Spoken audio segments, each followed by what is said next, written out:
Ditangkapnya Bupati Nonaktif Langkat, Sumatera Utara oleh KPK menguak dugaan kejahatan lain. Di rumah pribadi sang Bupati Nonaktif ditemukan kerangkeng berisi puluhan manusia.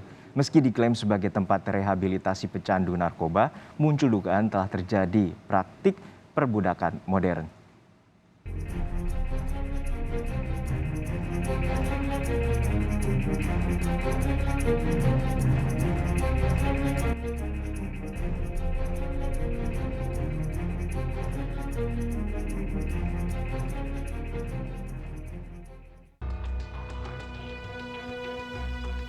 Temuan kerangkeng di rumah pribadi Bupati Nonaktif Langkat menarik atensi publik.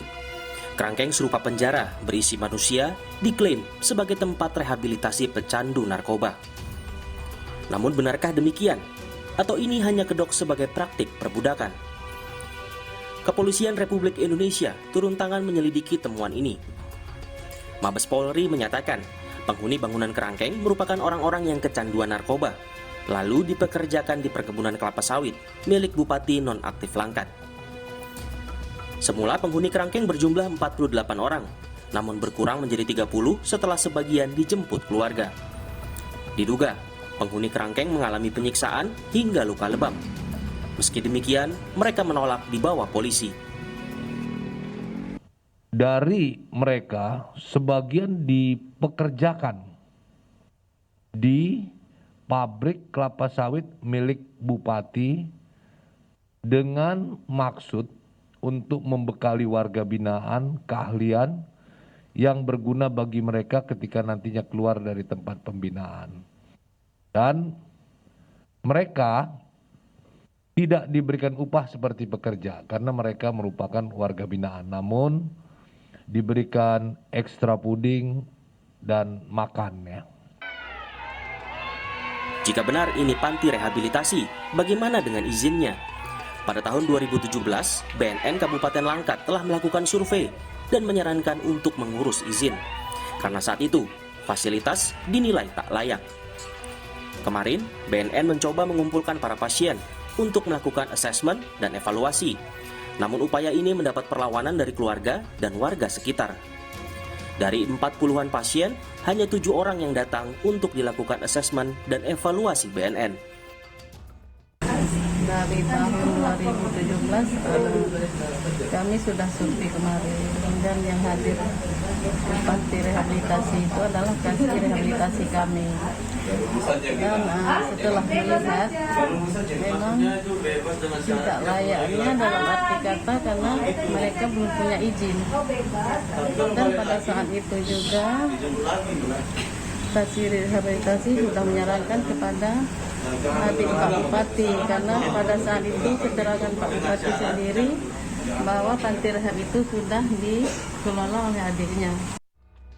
Kerangkeng sebagai sarana rehabilitasi pencandu tak lazim digunakan dan tentunya tak manusiawi. Komisi Nasional Hak Asasi Manusia akan segera mengirim tim ke Langkat, Sumatera Utara untuk mengusut kasus ini.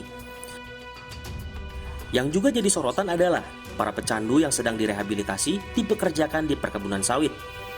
Dalam program Sapa Indonesia pagi ini, aktivis Migrant Care Anis Hidayah menyebut pekerja di lahan sawit cenderung mengalami praktik perbudakan modern. Artinya kan ada pembiaran ya terhadap praktek ini gitu. Dari sisi rehabilitasi narkobanya itu kan juga pembiaran gitu. BNN tahu, masyarakat tahu ini ilegal, tidak memenuhi standar, tetapi dibiarkan. Yang kedua saya kira juga mungkin kita juga perlu bertanya kepada Kementerian Ketenagakerjaan ya, dari sisi pengawasan ketenagakerjaan, sejauh mana selama ini pengawasan ketenagakerjaan itu benar-benar bekerja gitu, di lingkup atau di sektor perkebunan sawit gitu, karena mereka salah satu sektor yang selama ini memang rentan mengalami perbudakan modern gitu Mas. Dalam laporannya Walk Free, satu lembaga internasional yang melakukan studi terhadap perbudakan modern di seluruh dunia, itu mengidentifikasi perkebunan sawit ini salah satu sektor yang memang rentan dialami pekerja untuk menghadapi perbudakan modern gitu.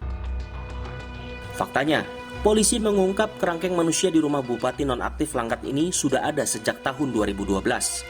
Namun, seolah terjadi pembiaran terhadap praktik rehabilitasi narkoba tak berizin serta dugaan eksploitasi manusia di perkebunan sawit.